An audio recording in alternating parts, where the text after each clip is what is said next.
Hi guys, and today it's time to pick the team for the first leg of our playoff semi-final against Sheffield Wednesday tomorrow, so yeah. So in goal, I would obviously go with Anthony Patterson. The reason why is because obviously Anthony Patterson has been really good for us over the past few months. He kept another clean sheet against the Morecambe. In all seriousness, if you watch that game, he didn't really have anything to do, but still, if you get the main Patterson did start the season as Sunderland's #1. It looked like he's going to end the season as Sunderland's #1, and fair play to him, so yeah. First centre back, Bailey Wright. The reason Michael had another solid game against Morecambe. Defensively, like what you want from a defender, he did the stuff that you want him to do. And like I will always say, Bailey Wright is such a class act and a brilliant defender at this level, so yeah. In the middle, Danny Bath, once again, he had another solid game against Morecambe, a bit like Bailey Wright. He just headed everything that came his way, like defender, and he's a defender that obviously loves to defend. And one thing I will say, he's now starting to prove people why he played in the Championship for so long. Why, when he played for Stoke, he had a good record when he played. And the reason why is because Danny Bath is playing where he is best, in the middle of a back three.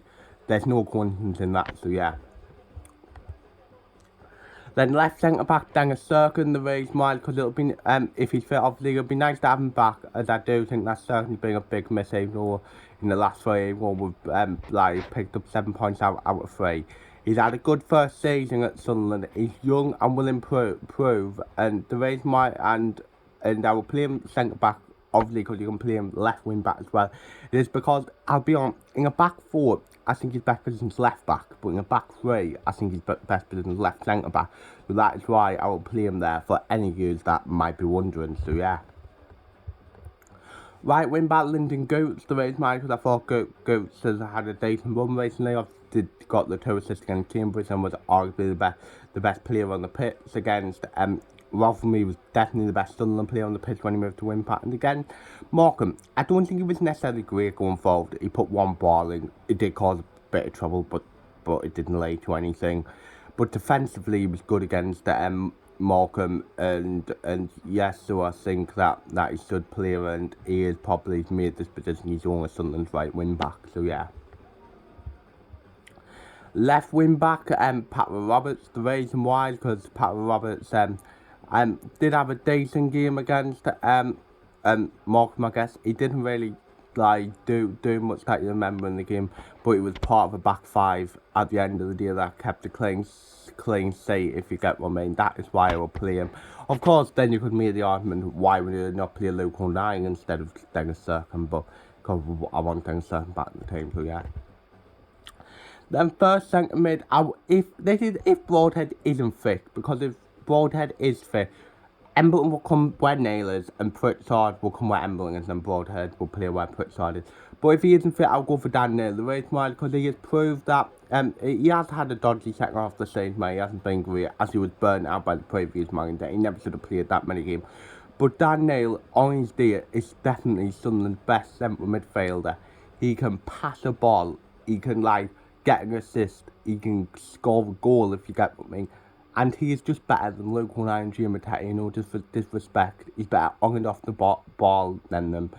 But I know if he was going to play 2 defensive midfielders, one of them will be one of them 2. Well, may I pick O'Neill if I had to pick, but I would rather Daniel play, so yeah.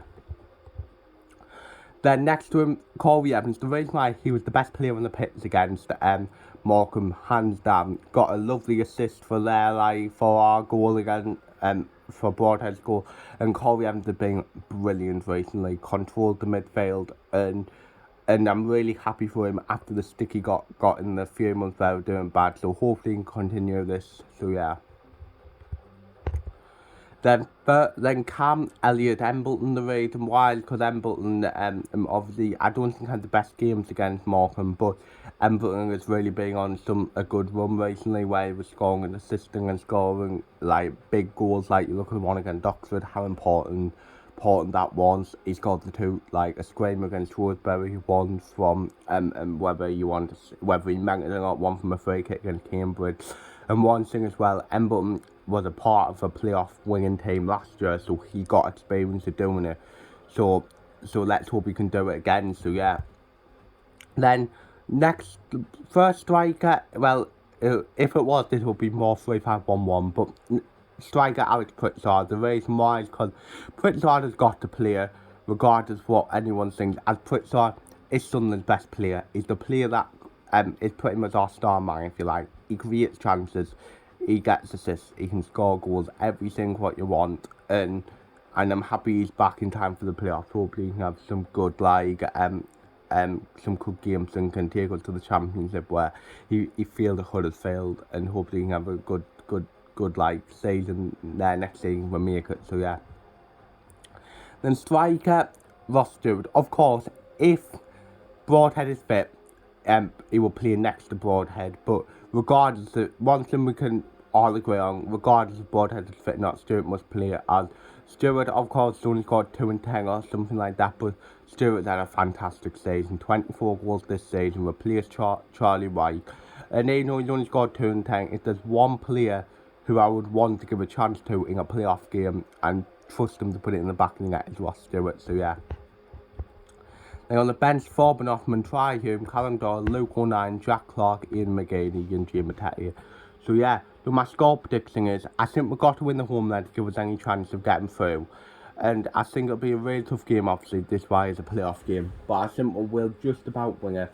Sunderland 2, Sheffield Wednesday 1. I'm going to see Elliot Embleton will score, and I'm going to see Ian McGeady will come off the bench in what probably is his last home game to like give us the advantage going into the second leg. So yeah, so hope you've enjoyed the video. Like, subscribe, view, comment, and see ya.